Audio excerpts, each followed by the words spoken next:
नमस्कार दोस्तों, मैं केसी साहू सर आप सबका स्वागत करता हूं आपका ही अपना चैनल केसी सर के क्लासेस में। दोस्तों आज का वीडियो बहुत छोटा सा है लेकिन बहुत ही शानदार, बहुत ही जानदार होने वाला है। बस वीडियो को पूरा देख लीजिएगा, बहुत छोटा है और इस प्रश्न के उत्तर देने का प्रयास कीजिएगा, बहुत ही मजेदार है। देखिएगा आप, हालांकि प्रश्न बहुत सिंपल सा है लेकिन इसमें से कुछ प्रश्न ऐसे हैं जिसमें आपको थोड़ा सा दिमाग लगाना पड़ेगा।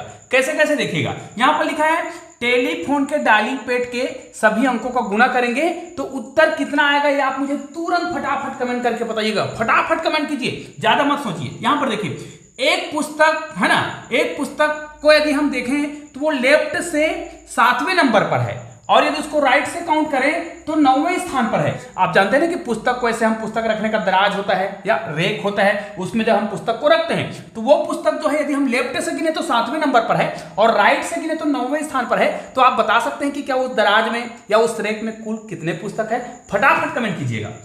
अब देखते हैं इस तीसरे प्रश्न को। ध्यान दीजिए, ये प्रश्न बहुत ही शानदार है और इसमें आपको दिमाग लगाना पड़ेगा। देखिए कैसे, प्रायः हम जानते हैं कि क्रिसमस जो है 25 दिसंबर को मनाते हैं और अंग्रेजी कैलेंडर के आधार पर हम जो नया साल मनाते हैं, हैप्पी न्यू ईयर मनाते हैं, वो 1 जनवरी को मनाते हैं। तो क्रिसमस और जो 1 जनवरी है ना, मतलब नया साल है, उसमें 7 दिन का अंतर होता है और जब 7 दिनों का अंतर होगा तो दिन वही पड़ता है। मतलब अगर किसी साल क्रिसमस जो है सोमवार को है तो फिर हम क्या देखते हैं कि 1 जनवरी नया साल जो है वो कब पड़ता है, वो भी उसी दिन पड़ता है, मतलब सोमवार को ही पड़ता है। लेकिन भाई यहां पर देखिए 2021 में अगर क्रिसमस, ध्यान दीजिएगा, और न्यू ईयर की बात करें तो क्रिसमस शनिवार को पड़ रहा है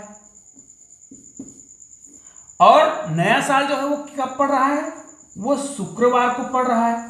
तो ऐसा क्यों हो रहा है, ये मुझे आपको कमेंट करके बताना है कि ऐसा क्यों हो रहा है। 2021 में ये गड़बड़ी क्यों हो रहा है ना, क्योंकि हम जानते हैं क्रिसमस के बाद हम क्या मनाते हैं, नया साल मनाते हैं।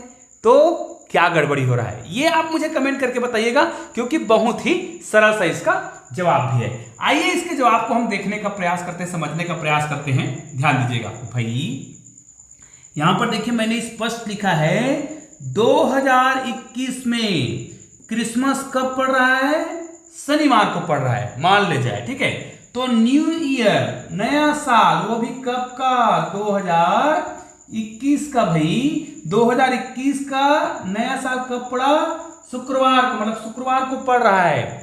लेकिन हम जब भी प्रायः चर्चा करते हैं तो हमारा दिमाग ना जो प्रश्न बोला जा रहा है उसी में चला जाता है। जैसे मैंने बोला 25 दिसंबर को क्रिसमस है और 25 दिसंबर को क्रिसमस है, उसके 7 दिन बाद आने वाला है नया साल। भाई वो जो नया साल आएगा ना, अगर वो 2021 का क्रिसमस है, ध्यान दीजिए, अगर वो 2021 का क्रिसमस है तो आने वाला नया साल वो किसका होगा, वो 2022 का होगा, है ना।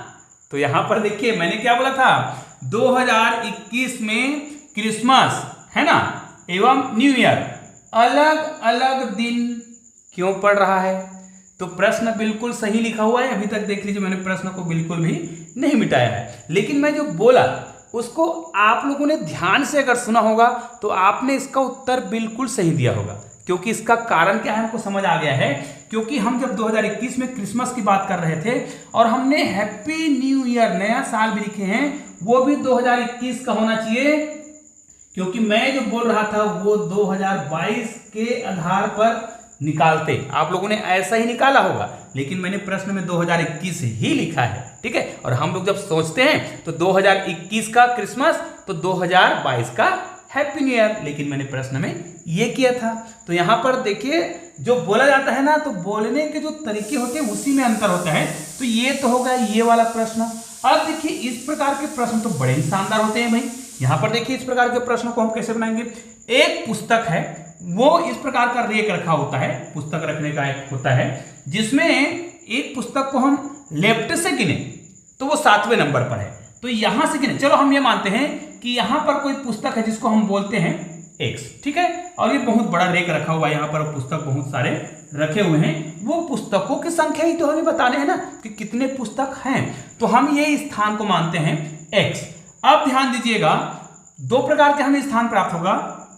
अगर उस पुस्तक को हम लेफ्ट से गिने तो वो 7वें स्थान पर होगा, ये 7वें स्थान पर होगा जब हम किधर से गिने, लेफ्ट से गिने। ठीक है, इसका मतलब देखिए 1 2 3 4 5 6 और ये खुद 7वां स्थान। उसी प्रकार इधर से गिने, देखिए राइट से गिने तो कौन से स्थान पर होगा, यहां पर देखिए 9वें स्थान पर होगा। अब गिन के देख लेते हैं इसको। 9वें स्थान पर करने के लिए क्या करना पड़ेगा, 1 2 3 4 5 6 7 8 और वो खुद कितना 9। मतलब ये जो दिख रहा है, ये एक्स जो दिख रहा है उसमें एक ही पुस्तक है, बात याद रखना है आपको। एक्स में केवल एक ही पुस्तक होगा ना, तभी तो 1 2 3 4 5 6 7 8 और 9वां स्थान हो रहा है किधर से, राइट से गिन रहे हैं। तब अब यहां से गिनेंगे 1 2 3 4 5 6 और ये 7वां स्थान होगा जब हम लेफ्ट से गिनेंगे। तो इसका मतलब क्या है कि इधर कितने पुस्तक है, देखिए 1 2 3 4 5 और 6 पुस्तक तो इधर है। इधर कितने पुस्तक हैं, 1 2 3 4 5 6 7 और 8 देख लीजिए। और बीच में कितने पुस्तक हैं, एक पुस्तक है। तो इतने को हमें जोड़ना पड़ेगा भैया, है ना। 8 6 14 एक कितना हो गया, 15। मतलब उस पुस्तक रखने का जो रेक है उसमें केवल 15 ही पुस्तक होंगे। हाँ, हो सकता है आप लोगों ने क्या किया, 7 में आपने क्या कर दिया, 9 को जोड़ दिया गया होगा।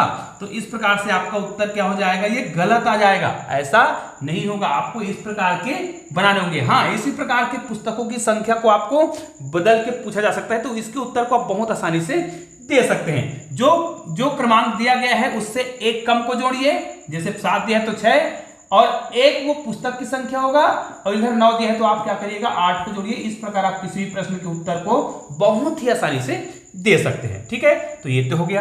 अब देखिए भैया, ये वाला प्रश्न क्या आपको बहुत दिमाग लगाना पड़ा क्या भाई। मोबाइल नंबर हो या टेलीफोन का नंबर हो, उसमें जो नंबरिंग जो होता है, नंबर हम जहां से हम मोबाइल को क्या करते हैं, किसी को नंबर लगाते हैं, तो उसमें कितने नंबर होते हैं भाई, देखिए 1 2 3 4 5 6 7 8 और 9। भाई नीचे में यहाँ पे शून्य लिखा होता है, उसको क्यों भूल रहे हैं, यहाँ पर शून्य लिखा होता है ना। तो इसका मतलब ये है टेलीफोन के डायलिंग पैड के सभी अंकों का गुना करना है। तो आप केवल 1 से लेकर 9 तक का गुना मत कीजिए, उसमें शून्य का भी तो गुना करना है, और किसी भी संख्या को शून्य से गुना करते तो आंसर कितना आता है, शून्य ही आता है। तो हो गया बहुत शानदार आज का वीडियो। तो दोस्तों इस वीडियो को शेयर जरूर कर दीजिएगा, और चैनल को सब्सक्राइब नहीं किए हैं तो नीचे में आपको चैनल का एक लोगो दिखाई दे रहा है, उसको क्लिक कीजिएगा और चैनल को सब्सक्राइब कीजिए। बगल में तो शानदार वीडियो दिखाई दे रहा है, उसको भी देखिएगा। हाँ, और मिलते हैं एक ऐसे ही बेहतरीन वीडियो के साथ, तब तक के लिए जय हिंद जय भारत।